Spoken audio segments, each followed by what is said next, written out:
All right, then, let's negotiate. We want everything. We'll give you nothing. We want something. Deal.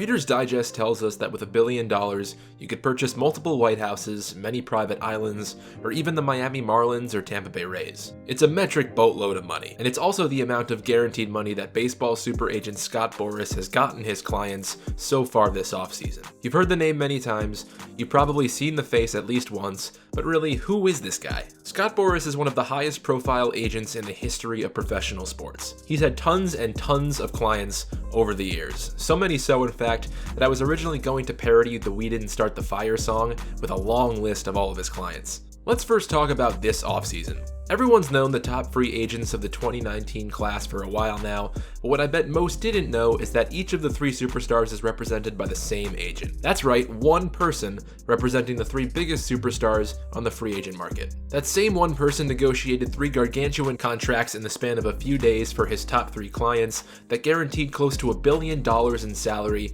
over the terms of their deals. He recently got Steven Strasburg the largest contract in total and annual average value for a pitcher, and then broke that record himself the very next day, helping Garrett Cole land the largest contract for a pitcher in all of Major League history. All that work just to be the second best pitcher in New York.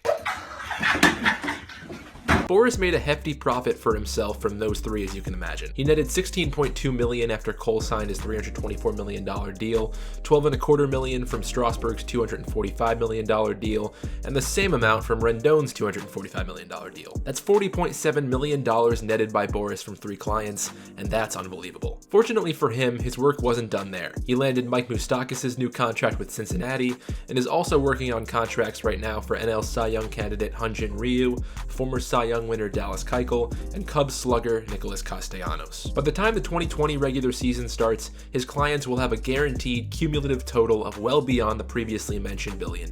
Brian Menendez wrote an interesting article back in March compiling what he called the All Scott Boras client team, featuring a team comprised of present and former Boras clients with the most lucrative deals. Here's how that team stacks up. Pudge Rodriguez, Mark Teixeira, Jose Altuve, A-Rod at two different positions for his two mega deals, Jason Worth, Jacoby Ellsbury, Bryce Harper, Prince Fielder, and Max Scherzer. Obviously, this was done before this offseason took place, otherwise Cole would have definitely been on here. The names I just mentioned signed contracts resulting in a cumulative total of nearly $2 billion.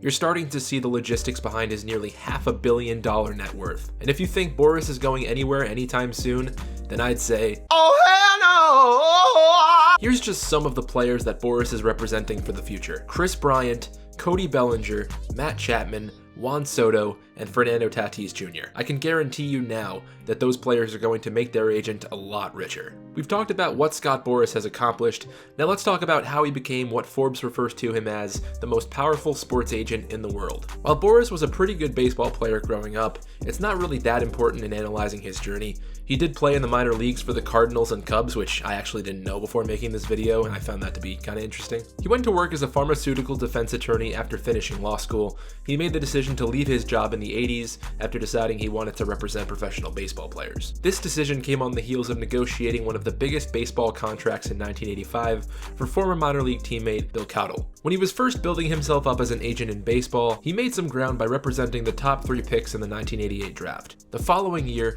he negotiated a deal between the Orioles and first overall pick Ben McDonald, which made history for being the first multi-year deal ever offered to an amateur player. He became a much more well-known name around baseball in the 1990s. He negotiated Greg Maddox's contract with the Atlanta Braves in 1992 and began representing future superstar Alex Rodriguez in time for his being drafted first overall in 1993. Boras outsmarted the league and took his first steps into becoming a Darth Vader-like figure in 1996. This was briefly mentioned in a book called Try Not to Suck. Boras exploited a loophole following the draft by utilizing former draft rule 4E, in which he told 4 of his clients to file for grievances and become free agents. 2 of them had signed with Arizona, and the other 2 had signed with the expansion Devil Rays. By doing so, they had earned a lot more money than they would have had they gone through the draft process normally. But because Boras did what he does best and took advantage of the situation, it earned him and his clients more money. The league changed the rule the following season. The league has actually changed several rules because of Scott Boras. Boras. 2 years after that, he negotiated the first $100 million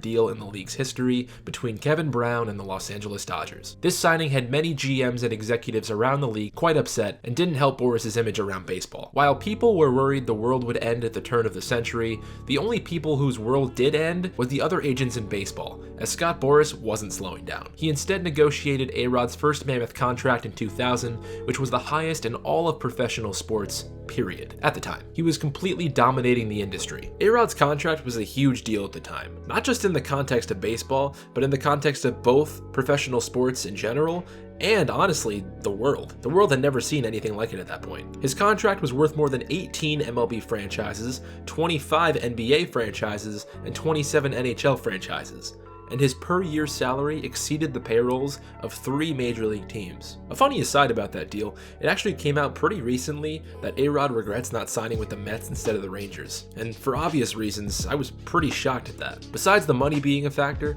he apparently also asked the Mets for his own personal office at Shea, his own marketing staff, and more perks to go along with a huge payday. That was not gonna work out. Boras even worked for Barry Bonds and had negotiated his age 37 contract with San Francisco. He had gotten the Giants to give a 37-year-old player a 5-year deal worth $90 million.